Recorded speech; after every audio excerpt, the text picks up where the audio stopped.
오늘 저희가 벌써 신약 한 권씩 말씀을 읽어 나가는데 로마서 말씀 차례가 되었어요. 우리 어떻게 잘 읽어 나가고 계신가요? 저는 좀 버거워요. 그래도 어떻게든 꾸역꾸역 따라가려고 애써서 지금까지 뒤처지지 않고 있습니다. 근데 쉽지 않죠. 하지만 하여튼간 이 로마서 말씀인데 오늘은 한번 설교 들은 다음에 로마서를 한번 쭉 읽어봤으면 좋겠어요. 로마서는 사실 그렇게 길지 않거든요.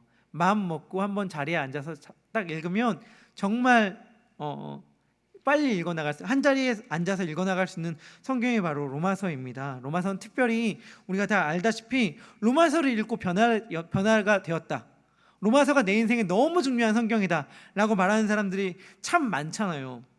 그리고 로마서에 관련된 책들도 엄청 많아요. 아마 성경 가운데서 가장 많은 책이 쓰여진 내용이 뭘까라고 할 때 저는 로마서인 것 같습니다.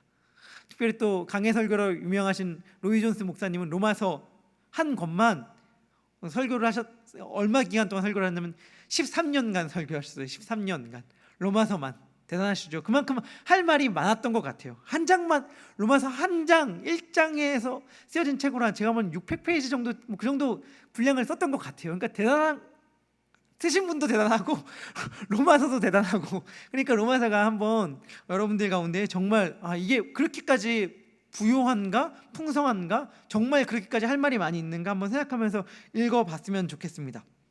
또 우리가 잘 알다시피 종교 개혁이 일어났을 때 10월의 마지막 날 가운데서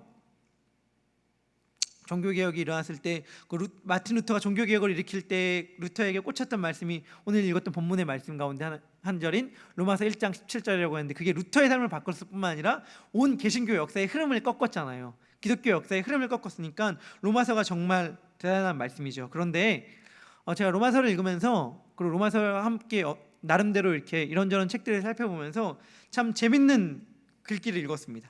그것은 뭐냐면, 로마서를 읽고 변화되고 새로운 깨달음을 얻고 새 사람이 된 사람의 목록도 셀 수 없이 많지만 그 정도의 목록만큼 로마서를 잘못 이해하고 오해하는 사람의 명단도 많다라는 이야기를 읽었어요. 그러니까 로마서는 그만큼 참 할 말이 많은 성경이고 어찌 보면 참 논쟁적인 성격의 책이기도 하고 그렇습니다. 그런데 이 논쟁적인 내용들과 이러한 책의 성격들은 이제 10월부터 우리 청년교회에서 이제 성경 공부가 시작되거든요. 신약 우리 박철원 목사님이 진행하십니다. 여러분들 다들 느끼시고 계시죠? 박철원 목사님 이렇게 설교하실 때 느끼시겠지만 혹시라도 제가 부언을 시키면 공부 매우 많이 하셨어요. 그러니까 여러분들 신뢰하시고 이렇게 많이들 신약 공부 박철원 목사님과 같이 할 때 로마서에 대해서 좀 자세하게 배웠으면 좋겠습니다. 그러게 사모하고요. 저는 오늘 로마서 가운데 제가 이야기하고 싶은 단 하나의 주제에 좀 맞췄으면 좋겠습니다. 그 주제가 뭔지를 설명하기 앞서 로마서의 전반적인 좀 성격에 대해 잠깐 짚고 넘어가려고 하는데, 우리가 다 알다시피 로마서는 편지입니다. 우리가 성경을 쭉 읽잖아요. 그러면 이제 이때까지 읽었던 마태, 마가, 누가, 요한은 복음서란 장르이고, 사도행전 역사서란 장르이고, 이제 로마서부터 신약 성경의 가장 많은 장르인 서신서가 쭉 펼쳐집니다. 특별히 로마서는 3차 선교 여행을 거의 마치고 고린도에 머물렀을 때 약 57년 정도 경에 바울이 고린도에서 로마 교회를 향해서 썼던 편지라고 알고 있습니다. 알려져 있습니다.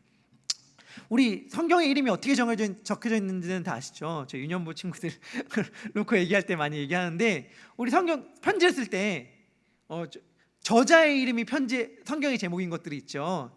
구약 말고 신약에서, 복음서 말고 서신서 가운데서 뭐죠? 야고보서, 베드로 전후서, 이런 것들은 저자의 이름이, 그리고 요한 1, 2, 3서 저자의 이름이 성경의 제목이잖아요. 이거는 뭐냐면 특정한 수신자가 없이 많은 사람들이 두루 읽어가면서 보라고, 그러니까 돌려가면서 읽으라고 쓴 편지가 보통 그렇게 되어 있어요. 공동회람 서신이라고 하는데, 그런 편지들은 저자의 이름이 성경의 제목이 됩니다. 그런데 그게 아니라 받는 수신자의 이름이 성경의 목록인 책들이 있죠. 로마서는 로마 교회에 쓴 편지, 고린도 전후서, 고린도 교회에, 갈라디아 교회에 이렇게 쓴 편지는 뭐냐면 특정한 일단은 수신자가 있는 거예요. 특정한 수신자가. 여러분들 서신서의 특징 특별히 공동회람 서신이 아니라 특별한 수신자가 있는 성경을 읽어나갈 때는 이것을 어디까지가 보편적인 말씀이고 어디까지가 교회의 정황 가운데 쓰여진 말씀인지를 좀 유의하고 읽어나가는 게 좋습니다. 예를 들면 이런 거예요. 우리가 이해하기 쉽게 예를 들게요. 여기 제가 종종 성경 공부할 때 드는 예인데요, 예수양남 교회 가운데 예배를 드립니다. 근데 실제로 제 친구가 그래요. 목사님 제 친구인데 학창 시절 때 우리 황 목사님 아시는 분인데 아멘 소리를 너무 크게 해요. 예배할 때 아멘 소리 크게 하면 좋죠. 저는 아멘 소리 좀 우리 하나님 교회가 좀 크게 했으면 좋겠습니다. 근데 반대로 그 친구는 제일 친한 친구 중 한 명에도 불구하고 아멘 소리가 너무 커서 앞에 있는 설교하는 목사님이 깜짝깜짝 놀랄 때가 있어요. 그래서 설교가 중간중간에 막히고 끊길 때가 있단 말이에요. 왜냐면 뭐 할 만하면 아멘 막 이러니까 갑자기 뭐 이렇게 설교하시다가 갑자기 이렇게 멈춰요. 그다음에 당황하시고. 그런, 예를 들어 그런 친구가 있다고 합시다. 예수양남 교회 가운데에 그런 친구가 있을 때 모든 예수양남 교인들은 그 친구의 존재를 다 알고 있어요. 지금 너무 유명하니까 예배 때마다 너무 큰 소리로 아멘 아멘 하니까 물론 아멘 하면 좋죠. 저는 여러분들이 제발 좀 아멘 좀 했으면 좋겠는데 예배를 방해할 정도로 아멘을 한다는 건 약간 좀 주의시킬 필요가 있는 거잖아요. 근데 제가 예수양남 교회를 잘 아는 선교사라고 합시다. 그리고 예수양남교회 편지를 써요. 예수양남교회를 약간 좀 권면하고 도움을 주기 위한 편지를 써요. 편지를 쓸 때 그 내용 가운데 이런 내용을 쓰는 거예요. 어떤 내용을 쓰냐면 예배 시간 가운데는 좀 다른 예배 시간에 집중하기 위해서 너무 큰 소리로 아멘은 하지 않았으면 좋겠어요. 이름은 적지 않고 이런 식의 내용을 예를 들어 예수양남교회 띄우는 편지에 썼다고 해봐요. 그러면 그 편지를 읽는 예수양남교회 성도들은 다 아는 거예요. 뭐냐면 이 편지는 그 친구를 지금 대상으로 했구나, 그 친구 보고 약간 좀 절제하려고 했구나라고 다 알아. 문제가 없어. 문제는 뭐냐면 그 교회와 그 사람의 존재를 모르는 교회나 사람들에게 편지가 넘겨졌을 때죠. 그러니까 무슨 말이냐면 이런 것들을 보편화시킬 수 있을 것인가. 예를 들어 예수양남 교회 같은 경우는 예배에 방해될 정도로 아멘 소리가 크게 나와야죠. 쉽게 말하면 우리는 아멘 소리가 크게 나와야 될 교회인데 우리 선교사님 편지를 썼는데 예배 시간에 아멘 하지 말라네, 아멘 하지 말아야지, 뭐 이런 식으로 적용이 될 수 있는 오해들이나 있을 수 있기 때문에 사실은 제가 하고 싶은 말은 뭐냐면 수신자가 명확한 교회에게 쓰는 편지는 그 교회의 정황과 상황이 성경을 읽어나가는데 중요하다라는 거예요. 그러니까 모든 보편적으로 진공 상태에게 쓴 편지가 아니라 특정한 상황 가운데 쓰여진 편지이기 때문에 그 교회의 정황과 상황이 중요합니다. 그렇기 때문에 로마서가 약간 첨예하게 대립되는 측면들이 있고 다른 편지들도 마찬가지인 거예요. 즉 이러한 내용이 어떠한 특정한 문제가 있기 때문에 그 문제를 어떤 정황 속에서 읽어야 되는가, 아니면 기독교 보편 진리 가운데 해석되어야 하는가의 문제가 있는 거죠. 아까 아멘 소리를 예로 들면 될 것 같아요. 이런 것들을 기독교의 보편적인 진리의 문제로 취급해야 되는가, 아니면 정황 가운데 읽어야 되는가. 여자가 머리에 수건을 쓰라는 것, 두건을 두르라는 건 보편적인 질서인가, 여자여 교회에서 잠잠하라, 이런 건 보편적인 기독교의 기본 진리인가, 아니면 특정한 교회 내에서 소란스럽게 하는 여성들이 있었기 때문에 누구라도 그 편지를 읽는 순간 이건 그 사람을 가리켜 하는 말이구나 라고 해서 그 당시에 편지를 받는 교회는 하나도 문제되지 않았을 그런 내용인가 라는 것들을 좀 면밀하게 따져서 볼 필요가 있어요. 마찬가지로 갈라디아서나 로마서에서의 문제 가운데 하나는 뭐냐면 바로 이 믿음과 의롭게 됨이란 주제가 어떠한 정황과 형편 가운데 나왔냐는 것을 중요시하기 때문에 사실은 우리가 로마서를 읽어나갈 때 로마서의 그런 상황과 형편을 좀 잘 알아야 합니다. 제가 이 말을 드리는 것은 지금 설명하기 위함이 아니라 서신서를 읽어나가는 공통적인 법칙을 좀 이야기하고 싶어서 얘기하는 거예요. 자, 일단 그럼 로마서로 좀 들어봅시다. 로마서를 들어올 때, 로마서를 쓸 때 바울의 로마서에 좀 특별한 특징이 있는데 그것은 뭐냐면 바울이 가보지 않는 교회였다라는 거예요. 로마 교회는 바울이 가본 적이 없습니다. 가보지 않았다고 해서 잘 몰랐던 건 아닌 것 같아요. 16장에 보면 바울이 아는 사람들 이름이 쭉 나오거든요. 잘 알고 있었고 소문도 잘 듣고 있었고 그 교회에 속한 성도들도 잘 알고 있었겠고 지도자들도 잘 알고 있었겠지만 가본 적은 없는 거예요. 그래서 로마서 1장 13절에 보면 이렇게 얘기를 합니다. 바울이 형제들아 내가 여러 번 너희에게 가고자 한 것을 너희가 모르기를 원하지 아니하노니 이는 너희 중에 너희 중에서도 다른 이방인 중에서와 같이 열매를 맺게 하려 함이로되 지금까지 길이 막혔도다 라고 얘기하면서 내가 너무 가고 싶었는데 가지 못했습니다 라고 이야기를 하는 거예요. 그렇다면 바울은 왜 로마에 가고 싶었을까요? 로마 교회에 가고 싶었을까요? 그 이유는 로마서 15장을 보면 우리가 추측할 수 있습니다. 어렵지 않게요. 로마서 15장 19절에서 바울은 이렇게 얘기를 합니다. 표적과 기사의 능력으로 성령의 능력으로 이루어졌으며 그리하여 내가 예루살렘으로 두루 행하여 일루리곤까지 그리스도의 복음을 편만하게 전하였노라 라고 이야기를 해요. 바울이 지금 저기에 자기의 전도 사역에 대해 얘기하거든요. 전도 사역에 대해 얘기할 때 이렇게 얘기를 합니다. 뭐라고 얘기하냐면 내가 예루살렘으로부터 두루 행하여 일루리곤까지 그리스도의 복음을 편만하게 행하였다라고 할 때 두루라는 말은 뭐냐면 두루두루 전했다는 말도 있지만 원래 말의 의미는 둥글게예요. 둥글게. 그러니까 예루살렘부터 쭉 둥글게 원을 그려서 일루리곤까지 편만하게란 말의 뜻은 뭐냐면 꽉 차게. 그러니까 그 안에 지역은 원을 지어서 그 안에 지역은 꽉 차게 복음을 지었다라는 겁니다. 즉 지중해를 가운데 두고 로마 제국을 큰 타원으로 그리고 있는 바울의 세계관을 반영하는 건데 바울이 지금 머릿속으로 지도를 그리고 있는 거예요. 지중해를 중심으로 두고 로마 제국을 큰 타원으로 두를 때 로마 제국의 동방부 지역은 바울이 지금 말한 지역으로서 사역이 끝났다는 겁니다. 자기가 볼 때 편면하게 쭉 돌면서 사역이 끝났고 자기 이제 로마 제국을 중심으로 서반부 지역을 선교를 가려고 한다 라고 말하면서 어디를 가고 싶다고 얘기를 하냐면 23절을 보면 15장 23절을 보면 이렇게 얘기합니다.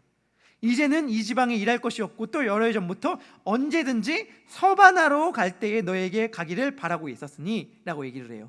서바나는 스페인을 이야기하거든요. 바울은 지금 스페인을 가고 싶어 합니다. 스페인은 당시에 땅끝이라고 인식되어지기도 했지만 중요한 것은 바울이 중심을 뒀을 때 바울이 로마 제국을 중심으로 뒀을 때 서쪽 방향을 이제 선교를 하려는 목적을 지금 바울이 갖고 있다는 걸 내비치는 거예요. 그러면서 이렇게 얘기를 합니다.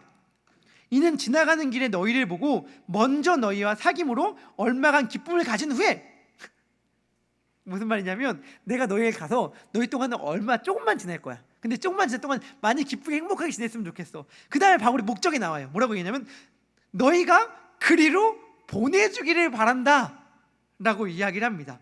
즉 로마서는 바울의 선교 편지예요. 선교 편지. 더 정확하게 말하면 선교 후원 편지요. 무슨 말이냐면 바울이 지금 내가 서바나 스페인으로 가서 선교를 하길 바라는데 나를 너희 교회가 파송해 주지 않겠니? 나를 파송해 줘. 나를 좀 후원해 줘. 나는 너희 교회가 내 선교 이제 서반부 지역에 로마 제국을 중심으로 서반부 지역에 선교를 하는데 베이스 캠프가 됐으면 좋겠어. 선교의 모교회가 되었으면 좋겠어. 그러니까 너희가 약간 좀 나도 후원해주고 지원도 해주고 너희가 나를 파송해줘서 내가 하나님의 복음을 전했으면 좋겠다 라고 말하는 게 바울의 로마서에 대한 기록 목적이에요. 즉 바울은 이런 목적을 가지고 로마서를 써나가거든요. 지금 로마서 편지를 써나갈 때 바울의 마음은 이겁니다. 이 로마 교회가 나를 파송하는 모교회가 되었으면 좋겠다. 서바나 지역으로 파송하는. 그럴 때 바울의 지금 어떤 특징이 나타나면 근데 로마 교회는 방문한 적이 없잖아요. 바울이 방문한 적이 없으니까 내가 들고 가는 복음은 어떠한 것인가? 복음을 들고 간 또 나는 누구인가? 를 이제 바울이 쭉 설명해 나가는 거죠. 그리고 너희도 이 복음을 분명하게 알고 내가 무엇을 전하는지 알고 깨달아 알므로 말미암아 나를 후원하는 자가 되었으면 좋겠다 라고 바울은 이야기하는 것입니다. 그래서 이러한 이유 때문에 바울이 로마서 다른 성경에 비해 좀 특별하게 인사가 좀 다르고 길어요. 즉 바울이 당시에 편지들, 이게 편지라고 했잖아요. 편지에 일정한 양식이 있어요. 뭐 수신자, 인사말, 자기소개 이렇게 쭉 내용들 그리고 끈지 인사 이렇게 일정한 양식들이 있는데 바울이 로마서는 양식 좀 어깁니다. 그러니까 바울이 다른 서신들을 보면 인사 문구는 짧으면 한 절이에요. 매우 긴 게 갈라디아서가 그나마 좀 독특하게 긴데 4절 정도가 인사 문구거든요. 그리고 바울이 자기를 설명하는 대목이 한 절을 넘어가는 경우가 없어요. 웬만하면. 그러니까 인사를 먼저 하고 자기에서 짧게 설명을 하죠. 근데 로마서는 달라요. 로마서는 인사보다 자기 설명을 길게 합니다. 자기 설명을 1절부터 6절까지 쭉 자기 설명을 해요. 그 다음에 인사를 합니다. 7절에 가서요. 이 이유를 이제 아시겠죠? 무슨 말이냐면 이제 나는 당신들의 도움을 받기로 원하는 선교사. 그러니까 자기소개라는 거예요. 로마에 특히 한 번도 가본 적이 없으니까 자기가 누군지 설명을 할 때 자기 그냥 설명하는 것이 아니라 복음과 연관지어 설명을 합니다. 그리고 자기가 들고 갈 이제 복음의 내용들을 쭉 설명을 하는 거죠. 그러니까 지금 바울의 로마서는요, 정황적 상황과 사실은 기독교의 기본 진리가 다 드러나고 섞여 있어요. 이러한 성격이기 때문에 내가 들고 가는 복음의 핵심적인 기본 진리를 설명해야 되기 때문에 사실 로마서에서는 기독교의 신학의 기본적인 내용들이 매우 논리적으로 잘 정돈되어 있는 것입니다. 이러한 목적 때문이죠. 자, 로마서는 크게 두 부분으로 나눌 수 있습니다. 신학적인 부분과 실천적인 부분으로 나눌 수 있어요. 사실 이 두 개는 연관되어 있기 때문에 뭐는 실천이고 뭐는 신학이다라고 딱 나눠서 말할 수는 없겠지만 둘 다 연관되어 있겠지만, 그래도 크게 1절부터 11절까지가 신학적인 부분이고 12절부터 로마서 16절까지가 실천적인 부분이라고 할 수 있습니다. 그런데 실천적인 부분과 신학적인 부분을 다 아우르는 로마서의 핵심 주제를 하나 딱 뽑는다면, 그러니까 로마서 전체 16장의 핵심 주제문을 하나 뽑는다면 많이들 이야기하는 것이 바로 오늘 제가 본문으로 읽은 로마서 1장 16절부터 17절까지입니다. 즉 로마서 1장 16절부터 17절까지가 무엇이냐면 로마서 전체를 한 대로 아우르는 핵심 주제라고 얘기할 수 있는데, 제가 다시 한번 읽어보도록 하겠습니다. 내가 복음을 부끄러워하지 아니하노니 이 복음은 모든 믿는 자에게 구원을 주시는 하나님의 능력이 됨이라. 먼저는 유대인에게요 그리고 헬라인에게로다. 복음에는 하나님의 의가 나타나서 믿음으로 믿음에 이르게 하나니 기록된 바 오직 의인은 믿음으로 말미암아 살리라 함과 같으니라. 아멘. 아까 제가 말했듯이 로마서는 여러 가지 논쟁이 있습니다. 특별히 좀 이미 나온 지가 좀 오래되어서 세관점이라고 말하기는 좀 그렇지만, 갈라디아 서불어서 이신칭의와 칭의 문제에 관해서 전통적인 관점과 함께 요즘에 첨예하게 대립되는 관점들이 있어요.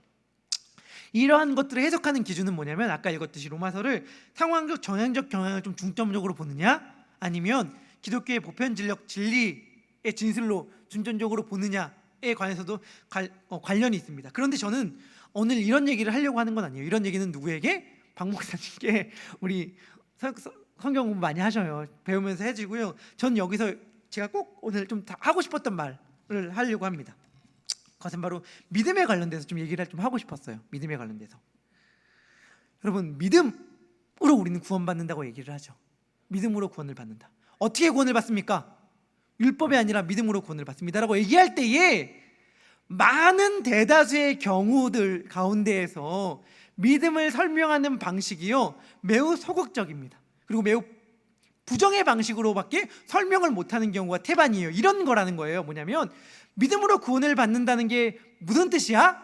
라고 물으면 이렇게 외에는 설명하는 경우가 드물다는 거죠. 율법의 행위가 아니라, 우리의 노력이 아니라, 우리가 무슨 걸 행동해서가 아니라 믿음이라고 라는 거죠. 믿음이라고. 그러니까 즉 이게 결국엔 낫이라고 하죠. 그러니까 부정의 방식으로 설명하는 것 외에는 우리들이 뭔가 인식하는 것들을 배우지 않고 우리 신앙생활 가운데 나타나지를 않았어요. 그러니 사실은 저는 우리들의 실제 생활 가운데서 이것들은 어떻게 나가느냐, 믿음이냐 행함이냐가 아니라 우리들의 실제 삶 가운데에서 안타깝지만 이런 모습들이 어떻게 나타난다고 저는 보냐면 생각이냐 행함이냐, 혹은 말이냐 행함이냐로 나타난다는 거죠. 왜냐하면 믿음이라는 게 우리가 행동하지 않는 것으로만 인식을 해버리니까 사실은 우리의 많은 경우에 믿음이냐 행함이냐라는 대립 구조가 잘못되기도 했지만, 이 잘못된 대립 구조가 더 잘못된 까닭은 무엇이냐면 믿음 우리도 모르게 어떤 식으로 인식하냐면 말이나 생각으로 인식해버린다는 거죠. 많은 경우에. 왜냐하면 행동이 아니니까, 행함이 아니니까. 행함이 아닌 건 뭡니까? 말 아니면 생각이잖아요. 그러니까 우리가 이렇게 믿음에 대한 폭이 좀 작아요. 근데 믿음에 대한 이해를 좀 확장시키려면 어떻게 해야 하냐면 복음에 대한 이해를 좀 넓혀야 합니다. 복음에 대한 이해를. 복음이 뭘까요? 제가 강대상에서 여러 번 말했습니다. 기쁜 소식 맞습니다만 복음이 뭘까라고 얘기하다가 우리가 늘 얘기하는 익숙한 방식들에서 좀 더 확장되어야 한다고 제가 많이 설명해 드렸죠. 복음이 뭘까요?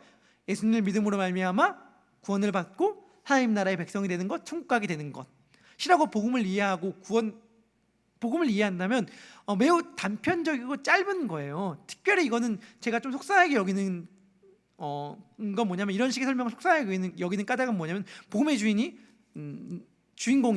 주어가 내가 돼버리는 경우가 많단 말이죠. 그러니까 내가 예수님을 믿음으로 말미암아 내가 구원을 받아 내가 하나님 나라에 들어가게 돼버리는, 내가 복음에 마치 주인공이 되어버린 양 인식되는 경우가 많기 때문에 저는 복음을 이런 식으로 이해하는 걸 별로 안 좋아합니다. 복음을 단순한 구원의 메커니즘으로 이해하는 것 말이죠. 이렇게 안 좋아합니다. 그럼 복음이 뭡니까? 복음이 뭡니까?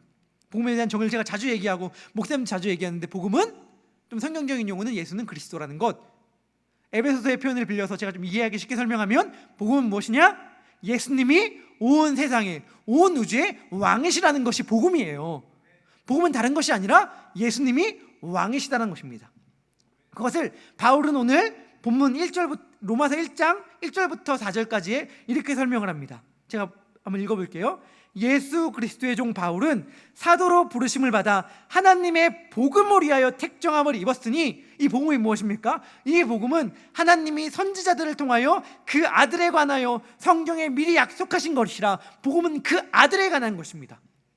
그 아들에 관하여 말하면, 육신으로는 다윗의 혈통에서 나셨고 성결의 영으로는 죽은 자들 가운데서 부활하사 능력으로 하나님의 아들로 선포되셨으니 곧 우리 주 예수 그리스도시다 라는 것이 무엇입니까? 복음이다 라는 것입니다. 복음은 무엇입니까? 예수 그리스도께서 부활하셨고 그가 하나님의 아들로 선포되셨다 라는 것이 바로 복음이라는 것이죠. 근데 저는 여기 가운데서 1장 1절부터 4절 가운데서 특별히 한 단어에 좀 관심을 기울이려고 합니다. 그것은 무엇이냐면 능력이라는 말입니다. 오늘 읽은 본문 가운데 로마서 1장 17절도 16절도 이렇게 얘기하죠. 복음은 모든 믿는 자에게 구원을 주시는 하나님의 능력이 된다고 말이죠. 복음은 뭐죠? 복음은 능력입니다. 복음은 힘입니다. 복음은 파워입니다. 복음은 우리 가운데 힘이 됩니다. 그래서 저는 이 말을 외치고 싶은 거예요. 정말 복음이 우리들에게 힘이며 예수가 우리의 힘이고 하나님의 우리의 힘이라는 것을 늘 얘기하고 싶고 외치고 싶습니다.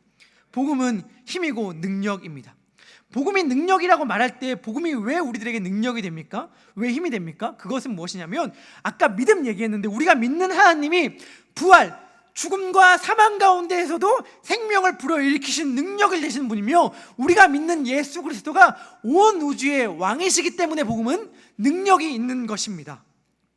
즉 여기서 바울이 얘기할 때 내가 복음을 부끄러워하지 않습니다 라고 얘기하면서 자신감 있게 얘기할 때 바울의 마음은 무엇이냐면, 내가 믿는 하나님은 능력이 있습니다. 내가 믿는 예수 그리스도는 능력이 있습니다. 그렇기 때문에 내가 부끄러워할 뿐이 아니라 내가 자랑할 뿐입니다 라고 바울은 이야기하는 거예요. 왜냐하면 내가 믿는 예수 그리스도가 온 우주의 왕이기 때문이죠. 그러니까 우리의 신앙생활 가운데 이게 딱 들어와서 이 말씀이 딱 꽂히면 어떻게 드러나야 되냐면, 우리들의 삶의 모든 영역 가운데 복음이 능력이 되는가, 복음이 힘이 되는가로 와야 한다는 것입니다. 삶의 모든 영역 가운데서 우리는 이 싸움을 하며 이 신앙 고백을 하는 것입니다. 오늘 본문은 이야기하죠. 17절에 보면 이렇게 얘기합니다. 복음에는 하나님의 의가 나타나서 믿음으로 믿음에 이르게 하나니 기록된 바 오직 의는 믿음으로 말미암아 살리라 함과 같으니라 라고 이야기할 때, 믿음에서 믿음으로라는 말의 뜻이 무엇인가? 처음부터 끝까지 오로지 믿음으로만 이루어지는 것인가? 아니면 예수 하나님의 신실하심에서 사람의 신실하심으로 간다는 것인가? 전 둘 다 고려해도 상관없다고 보는데, 중요한 것은 무엇이냐면, 이러한 믿음은 무엇이냐면 능력이라는 말을 하고 싶은 거예요. 이런 믿음은 능력이다. 여러분들, 믿음은 우리들에게 힘과 능력으로 나타나야 합니다. 예수 그리스도를 믿는다고 하고서 삶의 영역 가운데 예수 그리스도를 믿는 능력이 하나도 발휘되지 않는다면은 우리가 복음을 제대로 알고 있는 것인가? 우리는 한번 고민을 해봐야 합니다.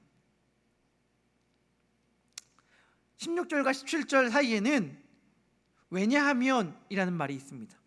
왜냐하면, 로마서 가운데 접속사를 상당히 많이 우리 한국 번역은 빼먹었는데 16절과 17절에 왜냐하면이란 말이 있어요. 즉 바울은 이렇게 얘기하는 것입니다. 나는 복음을 부끄러워하지 않습니다. 왜냐하면 복음은 믿음으로 우리들을 복음에는 하나님의 의가 나타나기 때문이며 믿음으로 믿음에 이르게 하기 때문입니다. 오직 의인은 믿음으로 말미암아 구원을 얻습니다. 오직 의인은 믿음으로 말미암아 능력을 얻습니다 그렇기 때문에 난 복음을 부끄러워하지 않습니다 라고 이야기를 합니다. 여러분, 이러한 바울의 말을 우리들은 염두에 둬야 합니다. 왜냐하면 바울이 이 당시에 복음 외칠 때요, 그리스도인의 비율이 얼마나 되었겠습니까? 그러니까 우리 곰곰이 생각해 볼 필요가 있는데, 바울이 세상 가운데에서 나는 복음을 부끄러워하지 않습니다라고 말할 그 위치, 그런 상황과 지금 현재 우리의 상황을 한번 비교해 봤으면 좋겠어요. 전 인류를 통틀어서 그리스도인의 비율, 당시의 비율은 말할 것도 없고요, 바울이 만나는 사람들의 비율만 찾아봐도 그래요. 향남 정지역 통틀어서요, 우리 여기 있는 모인 인원만큼의 비율도 안 돼요, 그리스도인의 비율은. 그러니까 중요한 건 뭐냐면 내가 믿는 것이 그렇게 소수라는 거예요. 우린 소수가 되면 작아지죠. 움츠러들죠. 근데 바울은 아니거든요. 그러니까 저는 생각합니다. 세상 가운데에서 우리는 복음을 부끄러워하는가, 복음을 자랑하는가 한번 생각해 보는 거예요. 저는 한번 이 말씀을 준비하면서 저 자신을 돌이켜 봤습니다. 그러니까 저는 능력이 있는 사람인가? 라고 얘기했을 때에, 그리고 능력의 복음을 살아내는 사람인가? 라고 얘기했을 때에 자신 있게 그렇게 대답을 할 수 있을까? 근데 살아온 발자취 있지 않습니까? 누구나 살아온 발걸음들 있잖아요. 발자취를 되돌아봤을 때에 분명한 건 하나는 이야기할 수 있어요. 정말 그거 하나는 제가 보장할 수 있는 건 뭐냐면, 내가 하나님을 신뢰하고 의지하고 하나님을 믿고 세상 가운데에서 복음의 능력을 의지하면서 손해보는 길처럼 보이는 길을 택하였을 그때에 하나님께서 나를 지키시고 보호하시고 인도하시지 않은 적은 한 번도 없다. 즉 망하지 않게 하시는 하나님에 대해서는 확실한 것 같아요. 그러니까 이런 거예요. 복음의 능력이라는 걸 우리가 왜 체험할 수 없는가? 왜냐하면 우리는 그런 것들을 쉽게 이렇게 자기 걸 희생하고 복음을 택하는 경우, 하나님의 뜻을 택하는 경우가 요즘엔 많지 않기 때문이에요. 저는 솔직히 좀 아쉬움이 있습니다. 청년들에게서 너무 쉽게, 이런 말 하는 건 힘들게 신앙생활 하신 청년분들에게 너무 죄송하지만, 그럼에도 불구하고 제가 안타까운 마음에서 얘기하는 것은 무엇이냐면, 너무 쉽게 타협하는 경우가 많아 보여서 그것 좀 안타까워요. 사실은 우리가 고민도 하지 않고 너무 당연히 타협합니다. 복음이 너무 힘이 없는 경우들을 슬프지만 종종 봐요. 예배와 우리 수련회와 현실과 환경과 너무 쉽게 타협하잖아요. 너무 당연하게. 그러니까 학교 수업이 있어요. 수업 들어야죠. 회사 가야 돼요. 회사 가야죠. 시험 봐야 됩니다. 시험 봐야죠. 알바해야 돼요. 알바해야죠. 근데 당연한 건가요? 당연한 건가요? 그러니까 수련회 가라는 얘기를 하는 것이 아닙니다. 우리의 신앙생활 가운데에서 수많은 선택의 상황 가운데서 우리가 이것이 선택의 상황이라고도 인식을 하지 않은 채, 그냥 너무 자연스럽게 동일하게 그냥 고민하지 않은 채 걸어가는 발걸음들이 너무 잦다라는 생각들을 종종 하게 됩니다. 그러니까 분위기와 문화이기도 한 것 같고요, 시대의 흐름이기도 한 것 같아요. 목사님 때도 그렇고, 그러니까 저희 때도 그렇고요. 그러니까 하나님의 신앙생활 열심히 하면 당연히 포기하는 것들인데, 요즘엔 너무 우선순위가 너무 많이 바뀌어서 좀 안타까움과 속상함이 있습니다. 제 이야기를 하면 좀 여러분들이 오해가 있을 수도 있을 것 같아서 우리 교회에 계셨던 목사님 얘기를 하나 하면은요, 우리 교회에 계셨던 목사님이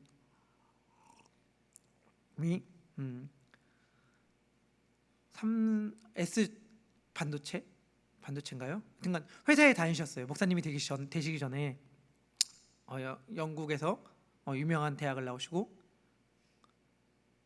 취업을 하셔서 들어갔는데, 주말에는 이제 교회 시골에 내려가서, 그러니까 교회 지금 살고 있는 터전과 좀 멀리 시골에 내려가서 교회 학교 주일학교 애들을 섬기고, 돌아와서 직장 일들을 하는 그런 패턴으로 쭉 살아가고 있는데 직장에서도 다 그걸 아는 거죠.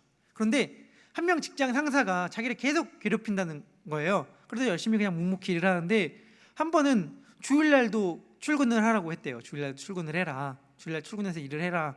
그러니까 직장 상사가 그렇게 얘기를 하니까 그 목사님께서 회사 다니실 때 불러 이렇게 얘기했대요. 아니, 제가 할 일들 미리 주일날 해야 될 일이 있으면 그 전에 다 마치고 밤을 새더라도 제가 다 마쳐 놓을 테니까 다 마친 다음에 주일날은 제가 그냥 교회를 가겠습니다. 지방 내려가서 교회를 가겠습니다 라고 얘기하니까 안 된다는 거예요. 안 된다고. 주일날 꼭 출근하라고 얘기하는 거예요. 그래서 얘기했대요. 아니, 내 상황과 형편이 뻔히 아시고 이러는 줄 알면서 왜 이러시냐고, 도대체 왜 이러시냐고 얘기하니까 그 상사분도 자기 이제 진짜 속마음을 얘기하기 시작했대요. 솔직히 너 꼴 보기 싫어서.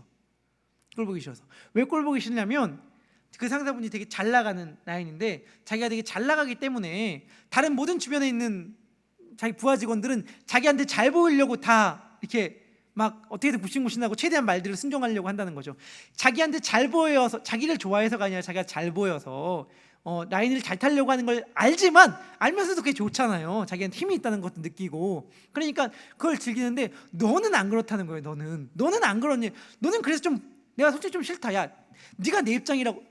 대화가 좀 됐대요. 네가 내 입장이라고 생각해봐라. 너 같으면 나한테 잘 보이고 굽신굽신하고 예해하면서 그러니까 무슨 말만 하면 바로 즉각 이렇게 내 말에 따라주는 친구를 더 이뻐하고 사랑스러워하겠냐? 아니면 자기 일이 너무 분명하고 자기 생각이 너무 강해서 내가 무슨 말을 하면은 근데 저는 이거 안 되겠는데요?